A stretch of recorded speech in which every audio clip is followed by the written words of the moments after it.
Anggi Sapta, kameramu dek.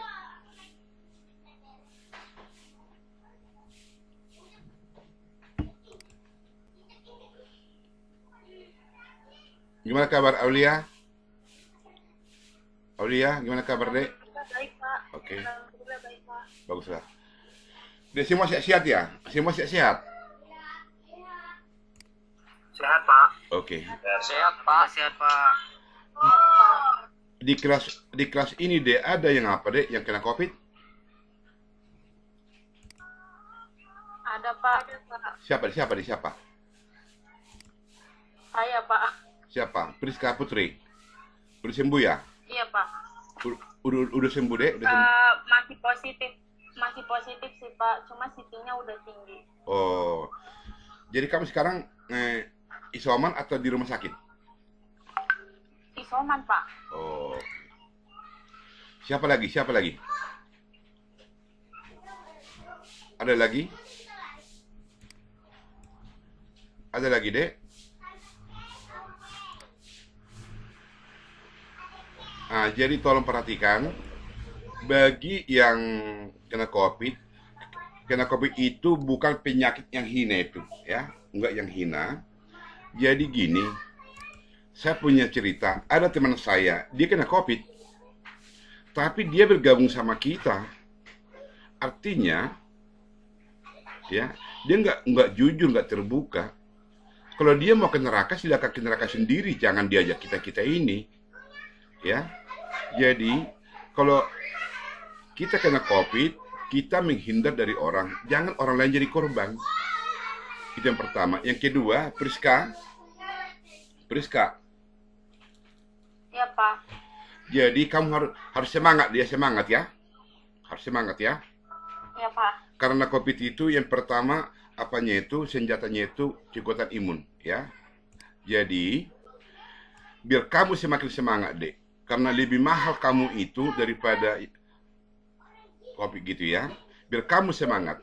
Bagi yang kena COVID, saya jamin pastikan nilai B minimum. Biar semangat ya, bagi yang kena COVID. Jadi itu bukan sebagai hadiah, tapi sebagai pendorong untuk semangat ya. Jadi tolong saya nanti diingatkan ya, Rizka ya. Bagi yang kena COVID, untuk memperkuat imun dia, Bapak akan kasih nilai ya, minimum nilai B, ya, biar semangat kamu Rizka, ya. Iya, Pak. Biar, Makasih, Pak. jadi jangan ada yang saya kena COVID lah, jangan. Kalau Anda kena COVID, gara-gara nilai B ini, jika tiba-tiba Anda lewat gimana, ya. Itu saya berikan sebagai bentuk kita saling membantu di masa pandemi ini. Itulah yang bisa saya lakukan biar imun Priska ini semakin kuat. Ya Priska deh ya. Yang makasih. Jadi tolong nanti ingatin nanti Bapak di grup ya. Nilai B minimum udah di tangan Priska. Biar imunmu semakin kuat. Ya. Iya, makasih banyak, Pak. Iya. Jadi bukan dalam arti kata ini bukan sebagai hadiah ya, bukan hadiah. Tapi sebagai tanda kita ikut berbagi di masa pandemi ini. Ya. Oke. Jadi tolong nanti ingatin di grup ya, bahwa pada tanggal sekarang ini saya sudah janji ya, untuk memperkuat imun Priska, saya sudah janji akan kasih minimum nilai B. Jadi Priska itu hanya tinggal untuk mencari nilai A. Ya. Itu masalah COVID atau jadi Krisno, kamu jangan bilang, bagusan saya bilang saya COVID. Jangan. Ya, jangan. Itu saya lakukan bukan hanya untuk di mata kuliah kalian ini, di mata kuliah yang lain juga saya lakukan gitu. Ya, karena di masa pandemi inilah kita ketahuan kita manusia atau bukan manusia, ya. Oke. Nah, sebelum kita mulai, silakan berdoa sesuai keyakinan masing-masing.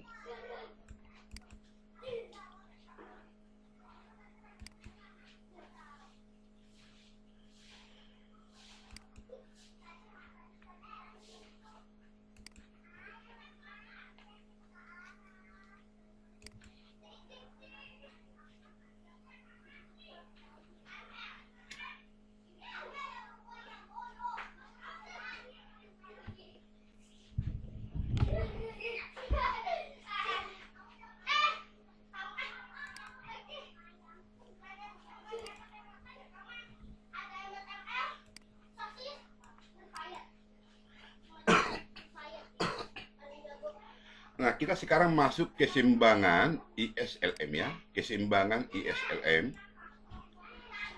Dalam keseimbangan ISLM, kita harus kembali ingat, kurva IS itu berada pada kondisi pasar barang, kurva LM berada pada kondisi pasar uang. Ya. Dalam keseimbangan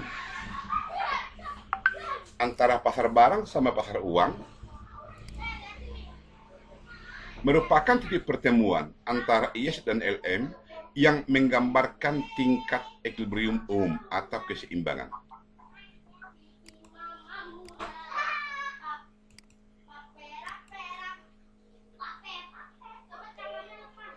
Kembali saya setarakan di sini, yaitu proses teori makro Keynes.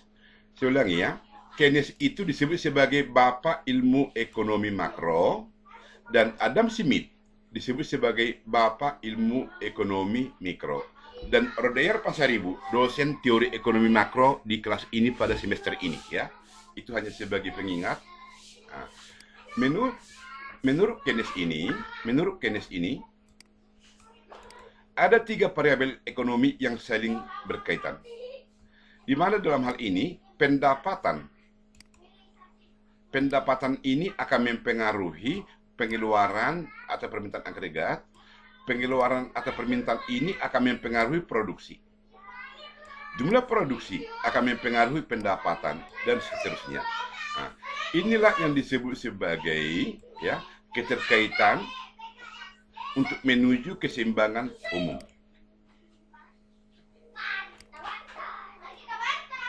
Nah, kemudian sebagai review, AD itu singkatan daripada agregat demand, KPN itu singkatan dari kapasitas produksi nasional. Pada waktu AD lebih kecil dari KPN, itu artinya agregat expenditure itu lebih kecil dari pendapatan. Pengeluaran agregat itu lebih kecil dari pendapatan. Pengeluaran Anda lebih kecil dari pendapatan Anda. Jika pengeluaran Anda lebih kecil dari pendapatan Anda, itu artinya permintaan Anda terhadap barang lebih kecil dari agregat supply. Pada kondisi ekonomi seperti ini, di pasar, harga barang akan turun dan pengangguran akan naik.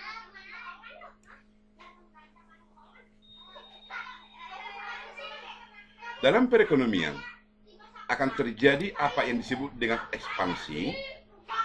Ya, jadi ekspansi itu terjadi pada waktu AE lebih kecil dari Y.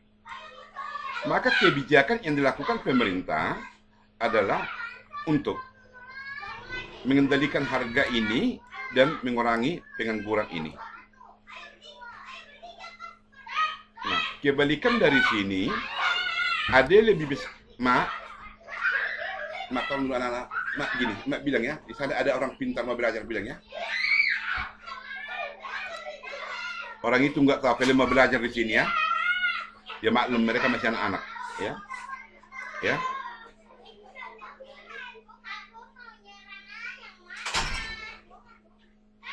Itulah kadang-kadang. Mungkin kalian juga waktu anak-anak, waktu ada orang lain belajar, kalian ribut. Nah, jadi sekarang jadi kalian tuai. Ya. Jadi di sini anak-anak ribut, ya mungkin karena waktu kecil kalian ada abang-abang kalian belajar, kalian ribut sehingga kita menue seperti ini.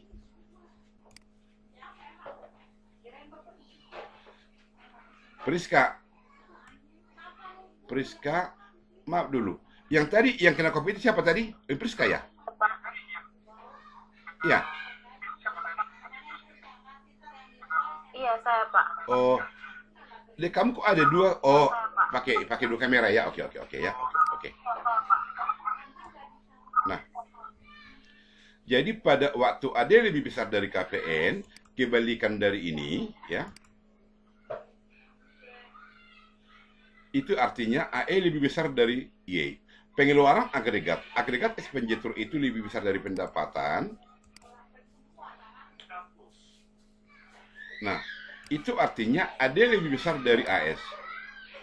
Pada kondisi AE lebih besar dari AS, kondisi perekonomian akan menunjukkan harga barang-barang naik. Dengan kata lain, inflasi, neraca perdagangan luar negeri negatif, ya, atau defisit. Kondisi perekonomian seperti ini, maka perekonomian akan melakukan kontraksi. Maka pemerintah dalam hal ini akan melakukan kebijakan untuk mengendalikan kontraksi ini, sehingga harga barang itu bisa terkendali, neraca perdagangan luar negeri bisa menjadi positif. Kemudian review yang kedua. Di sini pendapatan, di sini tingkat bunga. Ini kurva IS. Sepanjang kurva IS ini dalam pasar barang terjadi keseimbangan perekonomian, ya. Terjadi keseimbangan perekonomian.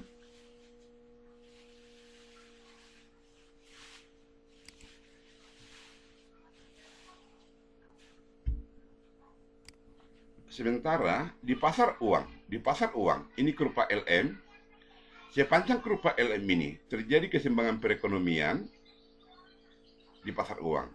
Ada hubungan terbalik di sini. Di pasar uang, kemiringannya negatif ini, di pasar barang kemiringannya positif. Artinya, pada waktu pasar barang, jika tingkat bunga tinggi, pendapatan nasional itu rendah ini. Rendah dia di sini. Tapi di pasar uang, waktu tingkat bunga tinggi, pendapatan nasional itu akan tinggi di sini.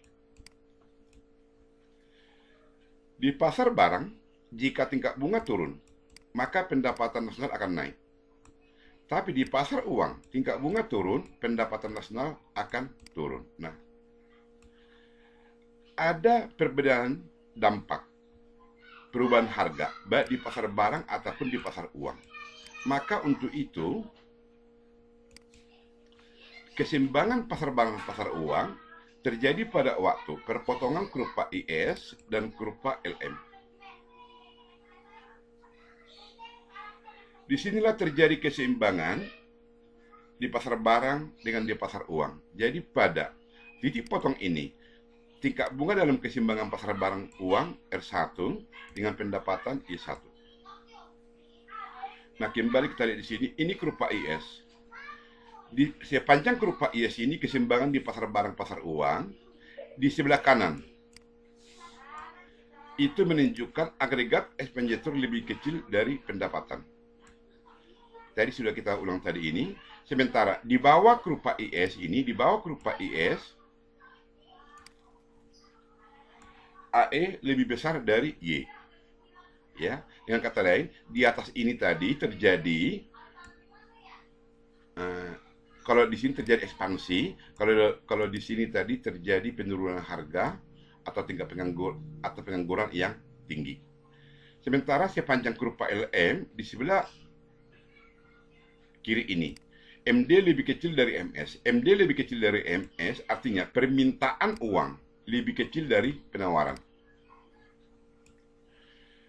Di sebelah kanan ini, di sebelah kanan, MD lebih besar dari MS. Artinya permintaan uang lebih besar dari penawaran. Jika di sini permintaan uang lebih kecil dari penawaran. Artinya di sini, uang di dompet Anda Rp5.000. Uang di dompet Rp5.000. Sehingga uang pendapatan Anda, ya, pendapatan Anda untuk rencana membeli barang, ya, itu misalkan 7.000.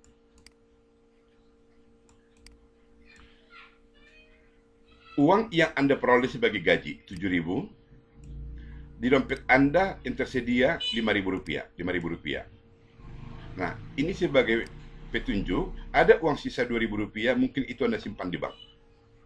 Pada kondisi di sini, permintaan lebih besar dari MS, kebalikan dari sini.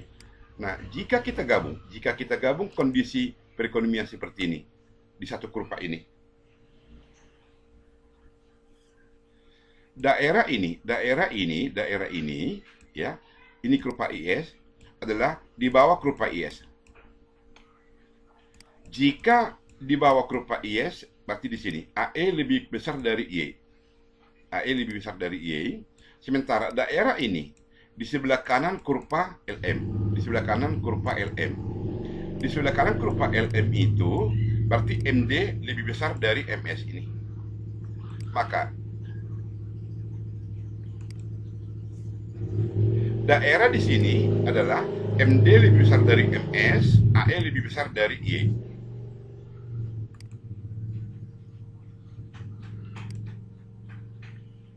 Berbeda di sini ya.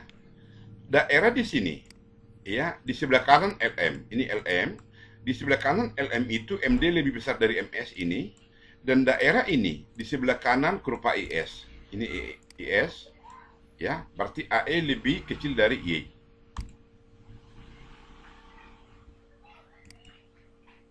Nah, kita lihat kondisi di sini. Daerah ini ya, berarti di sebelah atas kurva IS, ini kurva IS. Di sebelah kanan kurva IS itu ini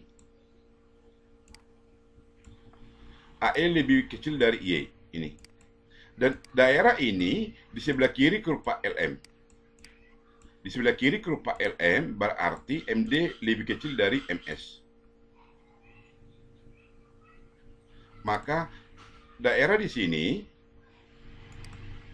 MD lebih kecil dari MS dan AE lebih kecil dari Y. Daerah di sini, dia itu berada di sebelah kiri kurva IS, karena ini kurva IS. Yang terjadi dalam perekonomian di sebelah kiri kurva IS adalah AE lebih kecil dari Y, ya di sini. Ini. Maaf, AE lebih besar dari Y ini. Dan daerah di sini, di sebelah atas kurva LM. Berarti di sebelah atas, ya. Maaf, di sebelah kiri LM, yaitu MD lebih kecil dari MS.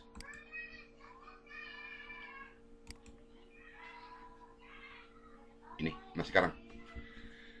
Jika saya sederhanakan gambar ini, saya sederhanakan, maka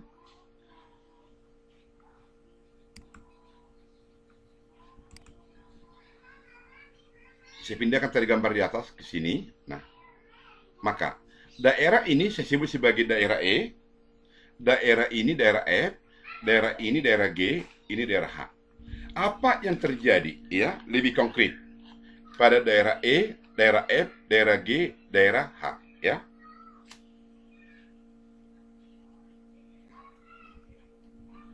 Untuk lebih konkret, apa yang terjadi pada kondisi titik E, titik F, titik G, dan titik H ya. Perhatikan gambar berikut. Maaf. Biar Anda bisa memahami ini ya. Lebih bagus saya terangkan dulu yang ini ya. Lebih bagus saya terangkan yang ini. Apa yang saya tulis ini, yang ini?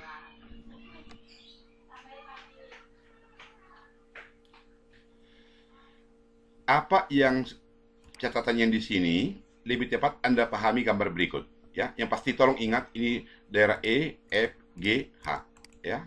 Lebih tepat Anda pahami ini. Ada di sini 4 gambar ya, ada 4 di sini gambar, 4 kondisi. 4 kondisi. Nah. Ada 4 kondisi, tolong perhatikan semua. Muhammad Rija. Muhammad Rija, mana kameramu, Dek? Muhammad Rija, kameramu mana kamera? Muhammad Rija. Oke. Apa, Dek? Ini nyala, Pak. Udah, Pak. Iya. Tadi kok nggak nyala? Sinyalnya susah, Pak. Tadi, Pak. Hilang. Oke. Wifi. Oh. Iya, hilang wifi-nya, Pak. Iya, iya. Yang pasti alasan itu sejak zaman Nabi Adam udah ada itu, Dek.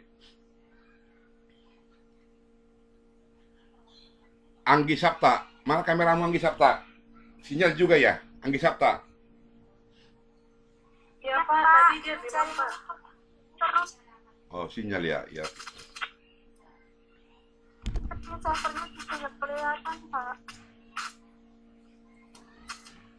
Apanya yang kelihatan, Dek? Iya, Anggi. Kamera mana, Dek? Kamera.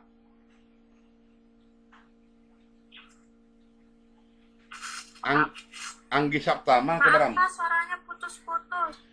Anggi Sapta Ningrum, kamera kamu di mana, Dek? Nggak kelihatan.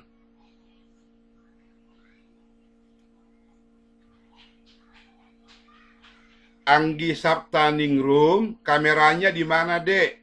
Suaranya masih putus-putus. Anggi Sapta Ningrum, daripada saya pusing, bagusan kamu seremot kalau nggak didengar suara. Ya, berarti absen tidak ada ya. Iya Pak. Pak maaf saya udah ini Pak, udah on kamera. Tadi kok nggak nongol kameranya?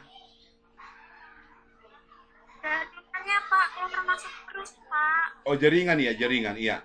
Karena alasan itu sejak manusia jatuh ke dalam dosa, alasan itu sudah ada. Waktu Nabi Adam jatuh ke dalam dosa, apa jawab Nabi Adam? Wanita yang kau berikan itu kok yang memberikan buah zakar itu. Itu kata Nabi Adam. Nah, jadi memang dari zaman dulu alasan itu udah ada, ya.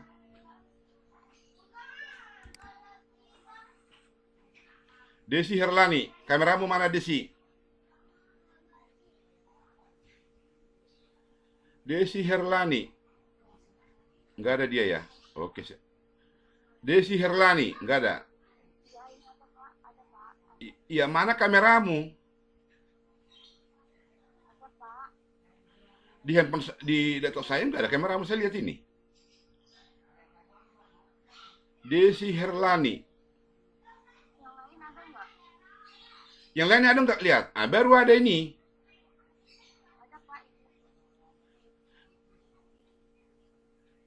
Ah, ini baru ada. Joni Iskandar. Kameramu, Joni Iskandar. Hadir Pak. Kalau kamera saya pun nggak ada nggak apa-apa. Ya. Kalau Kameranya aktif Pak ini Pak.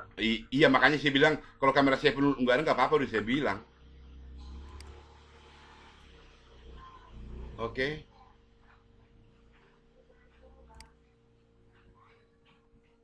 Nah, perhatikan ini ya. Pada kurva pertama ini, keseimbangan pertama di sini. Artinya tingkat bunga di sini, pendapatan di sini. Ini keseimbangan. Jika kurva LM bergeser ke sebelah kiri, kurva IS bergeser ke sebelah kiri bawah, maka perpotongan kurva IS dengan kurva LM terjadi di sini. Berarti pendapatan semakin turun, tingkat bunga semakin turun. Jadi pada kondisi ini pendapatan nasional itu turun, tingkat bunga turun. Tadi keseimbangan mula-mula di sini. Jadi kebijakan yang diambil pemerintah yang menggeser kurva LM ke sebelah kiri, IS ke sebelah kiri bawah, itu akan menurunkan pendapatan nasional. Ya. Pada gambar 2 ini, kurva IS bergeser ke sebelah kiri bawah. Kurva LM bergeser ke sebelah kanan. Kondisi mula-mula keseimbangan di sini. Jika kondisi berikutnya akibat pergeseran kurva IS sama kurva LM, kondisi seperti di sini, pendapatan nasional semakin naik, tingkat bunga semakin turun. Inilah yang diharapkan kebijakan yang bagus, ya. Pendapatan nasional itu semakin naik. Berbeda kondisi seperti di sini. Kurva LM bergeser ke sebelah kiri, kurva IS bergeser ke sebelah kanan. Maka keseimbangan di sini pendapatan naik, pendapatan bisa naik, ya, pendapatan bisa naik jika di sini, ya. Tapi tingkat bunga akan naik, tingkat bunga akan naik. Inilah maaf, ada yang salah di sini. Perpotongan kurva, ya, perpotongan kurva yang baru ini di sini dia, di sini dia, ya. Ini kurva LM, ini kurva IS. Inilah perpotongan.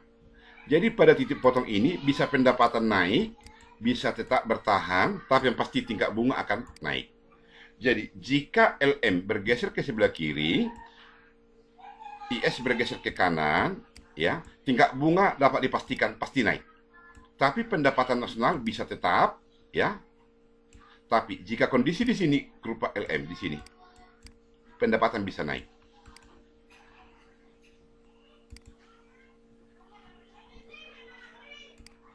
Di gambar keempat ini, pada gambar keempat ini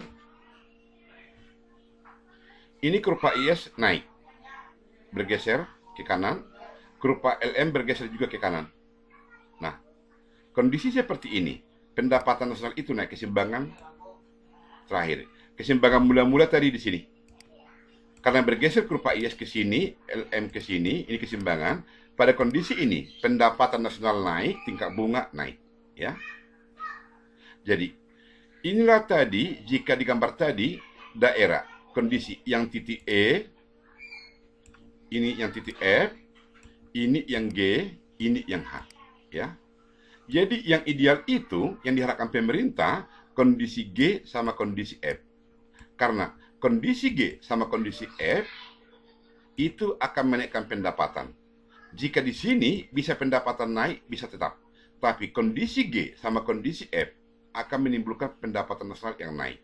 Yang ini sama sekali kurang diinginkan. Jadi yang bagus itu dalam perekonomian, ya, itu kondisi pada titik G sama kondisi titik F, ya, seperti gambar ini.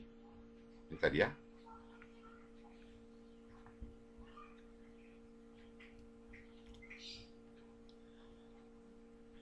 Nah, inilah yang diharapkan kondisi pemerintah pada titik F sama pada titik G ini. Ya, inilah kondisi yang diharapkan, ya. Nah, sekarang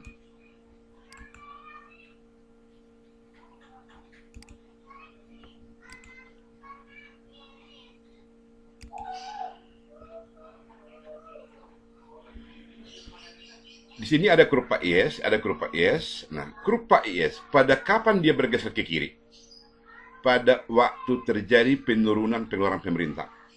Itulah alasan mengapa pemerintah di masa pandemi ini menaikkan bantuan tunai langsung dan sebagainya. Ya, untuk kurva IS itu bisa bergeser ke kanan. Ya. Agar kurva IS bisa bergeser ke kanan.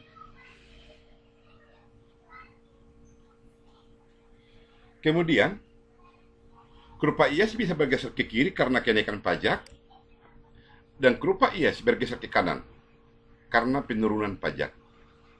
Demikian juga kurva LM. Kurva LM bergeser ke kiri karena kenaikan suku bunga. Kurva LM bergeser ke kanan karena turunnya suku bunga. Kurva LM bergeser ke kiri karena turunnya penawaran uang MS. Dan kurva LM bergeser ke kanan karena naiknya penawaran uang. Jadi MS itu saya ulangi, penawaran uang ya. Kurva LM bergeser ke kiri karena turun penawaran uang. Kurva LM bergeser ke kanan karena naik penawaran uang.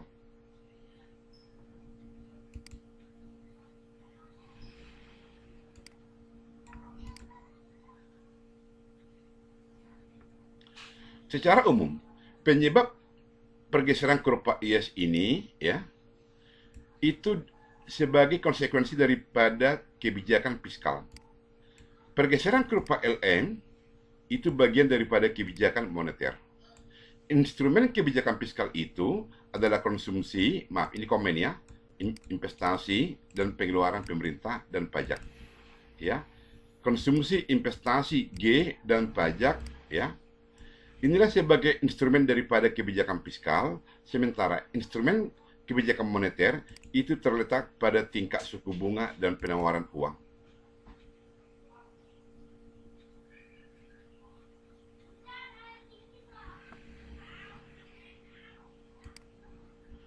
Oke, Dek, sampai di sini, Dek. Ada yang mau tanyakan, Dek? Tidak ada, Pak. Oke, bagus ya, bagus. Nah, sekarang kita masuk kepada penurunan kurva IS dan LM. Nah, penurunan kurva IS dan LM dengan 7 kuadran. Perhatikan di sini ya, ini agak sulit ini, ya. Penurunan kurva IS dan LM dengan 7 kuadran. Perhatikan di sini.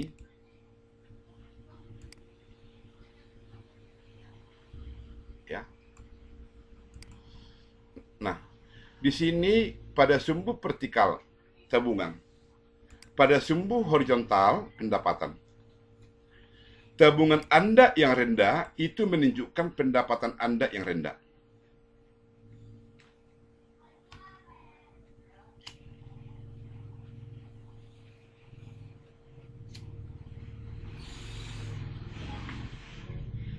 Jika pendapatan Anda naik dari E0 menjadi E1, itu akan mengakibatkan tabungan Anda naik menjadi E1.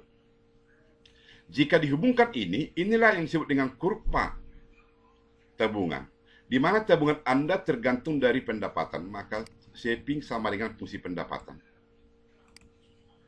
Dalam perekonomian dua sektor, keseimbangan terjadi pada waktu saving sama dengan investasi. Saving sama dengan investasi. Artinya, nilai saving itu sama dengan investasi. Karena tujuan kita menurunkan kurva IS dan MM.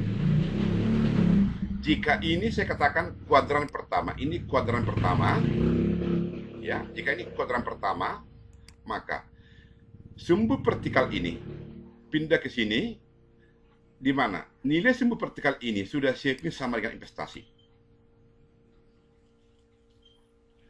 Artinya, nilai tabungan itu sama dengan investasi. Jika di sini S0, ini menjadi I0, ini S1, ini menjadi S1. I1 ya. Maka, karena dalam keseimbangan saving sama dengan investasi, jika di sini 70, maka ini 70, maka dengan demikian, nilai pada sumbu vertikal di sini sama dengan di sini. Ya, dipindahkan dia, dipindahkan. Nah, nilai sumbu vertikal di sini mau dipindahkan ke sumbu horizontal. Mengapa dipindahkan? Karena kita ingin menurunkan kurva IS. Untuk memindahkan nilai pada sumbu vertikal ke sumbu horizontal, di sini investasi, ya. Jadi sama, biar sama ini sama ini. Dengan cara menarik garis 45 derajat. Sehingga nilai pada sumbu vertikal sama dengan nilai pada sumbu horizontal. Sehingga jika di sini I0, maka pada di sini adalah I0. Di sini I1. Nah, ini disebut dengan kuadran yang kedua. Kuadran kedua. Sekarang, kuadran kedua ini, ya, nilai investasi ini dipindahkan ke bawah. Pindahkan ke bawah. Waktu investasi I1 tinggi. Ini investasi yang rendah ini. Dalam pasar barang ada hubungan antara investasi dengan tingkat bunga, maka di sini sumbu vertikal ini tingkat bunga.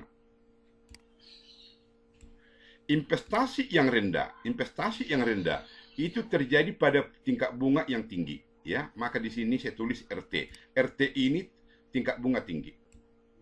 Investasi yang tinggi terjadi pada tingkat bunga yang rendah. Ini R rendah. Jika dihubungkan ini, inilah kurva permintaan investasi. Ini ada pada kuadran ketiga. Ini kuadran pertama, kedua, ketiga. Nah, sumbu horizontal pendapatan ini dipindahkan ke bawah. Dipindahkan ke bawah. Y. Sumbu vertikal ini pindahkan ke sebelah kiri sini, tingkat bunga. Pendapatan I1 ini tadi terjadi pada tingkat bunga sebesar yang R yang rendah ini, ya. Terjadi tadi pada tingkat bunga yang rendah, dapat satu titik di sini. Pendapatan yang rendah ini tadi, yang ini, perhatikan ini ke sini, terjadi pada tingkat bunga yang tinggi. Ya, turunkan dia. Hubungkan ini, inilah yang disebut sebagai kurva IS, ya, di kuadran keempat. Inilah kurva IS. Sampai di sini, Dek. Sampai di sini masih bisa, Dek? Bisa, Pak. Nah, ini di pasar barang. Sekarang kita masuk ke pasar uang. Di pasar uang, yang mempengaruhi tingkat bunga itu adalah M2. Yang mempengaruhi tingkat bunga adalah M2, ya. Di sini tingkat bunga, di sini M2. Waktu tingkat bunga tinggi, Anda akan menyimpan uang Anda di bank. Sehingga uang di dompet Anda akan rendah. Maka M2 akan rendah. M2 yang rendah, ini MR. M2 yang rendah, pindahkan ini ke bawah. M2 yang rendah, ini.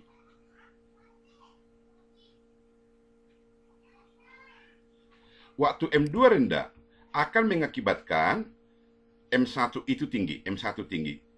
M1 tinggi di sini. Nah, kemudian waktu tingkat bunga rendah, tingkat bunga rendah akan mengakibatkan M2 tinggi. M2 yang tinggi akan mengakibatkan M1 yang rendah. M1 yang rendah ini. Ya, ini M1, ini M1, ini M rendah. Nah, pindahkan nilai sumbu horizontal ini. Isi pendapatan, turunkan ini. Sumbu vertikal ini. Ya, turunkan ini. Nah, pada saat M1, waktu M1 ini rendah, itu terjadi tadi pada tingkat bunga yang rendah ini. Ini, itu misalkan pendapatan di sini. Ya, pindahkan ke atas. Waktu M1 tinggi, terjadi pada pada tingkat bunga yang tinggi. Ini dia. Maka, jika dihubungkan ini, inilah yang disebut dengan kurva LM. Disinilah terjadi keseimbangan pada tingkat bunga sebesar RK ini, pendapatan di sini. Inilah penurunan kurva ISLM.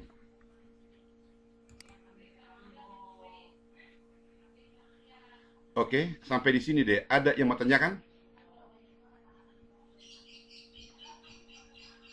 Tidak ada, Pak. Oke, jadi karena sudah mau habis ini, saya lanjut dulu Jum deh ya.